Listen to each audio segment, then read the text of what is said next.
We are with Greg Lane. He is a faculty member of the Lean Enterprise Institute and the author of a number of books, most recently, Culturally on Plan, a practical guide to aligning culture and strategy. Greg, you just finished a workshop on applying lean principles to high mix, low volume companies. And you noted that such companies build a wide range of products, and this creates more room for errors when calculating profit margins. How can lean management help?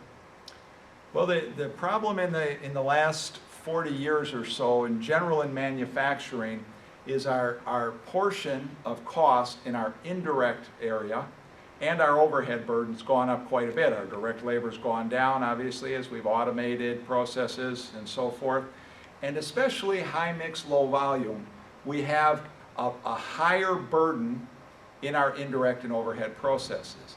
And the way that's allocated into our costs sometimes is not very accurate. So if we just look at a picture in kind of a high mix, low volume, and if we assume this is 100% of our sales price broken down, and again, direct materials will differ quite a bit on businesses, could get upwards of 50 or 60% of your sales price is your cost of materials. Direct labor, a lot of high mix, low volume is somewhere between 7 and 20% of that cost now, so that's gone down quite a bit. But when we look at the direct labor, direct materials, really 75% of that cost is fixed in the design. And where we need to focus in this high mix, low volume is in this area, this indirect costs, okay? And this can be our indirect in our office, engineering, planning, product development, our sales and marketing. But this cost can be 25, 30, 35%. And the way we allocate that into the sales price of the products often is by direct labor hours. And our problem in high mix, low volume is the direct labor hours are skewed. The products we build the most of consume the most direct labor hours, but they consume the least from our indirect people. Where we consume more cost with our indirects is in our one-offs, our stranger parts. But they consume fewer direct labor hours, so they get allocated less of these costs. So we can turn to solutions in lean accounting like activity-based costing. So remember the picture, we have a high portion of the cost where we can do some supply chain activity here. We can obviously do lean activities, productivity improvements here, but a lot of that cost is fixed on our design, generally 75%. Our fixed costs themselves are fixed by country, and in terms of our tax, our benefits, our legal, we generally don't affect there. So this is the area we play in, and we need to make sure we're using activity-based costing. Greg, another point that you made is that you stress the importance for a high-mix company to understand indirect costs, and you suggest starting by examining one product. What criteria should a high-mix manager use to select that product to examine?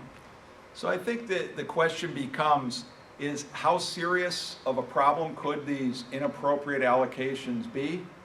And how well do I understand profit margin per product, or how much error is in there? So a suggestion can be to choose a part that would tend to have incorrectly allocated margins from some of these indirect functions. And those products would tend to include something that has a lot of firefighting involved with it. Tends to have a high inventory being held to manage it.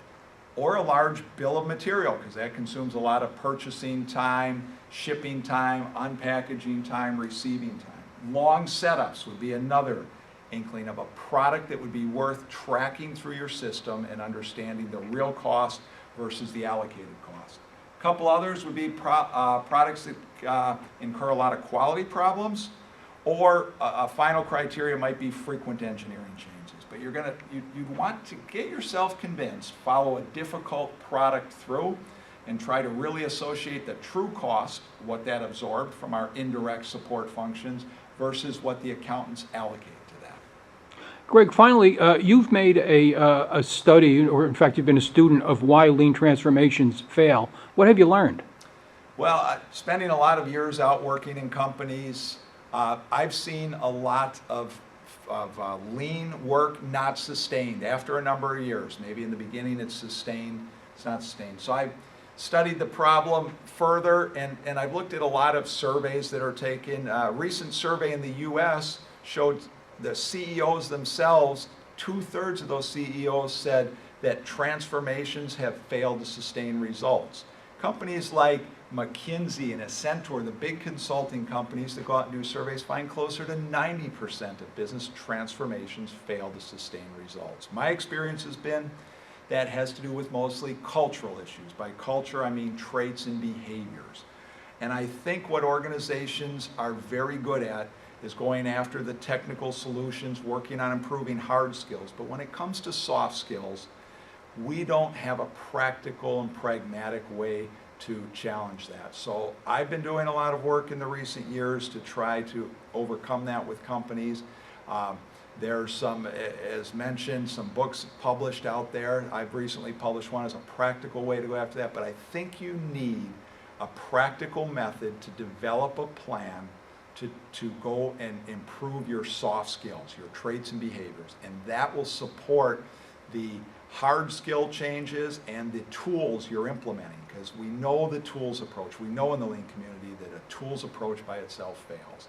So you need to kind of get culturally on plan. You need to align your strategy with how you're going to improve the soft skills, and there are some ways to do that.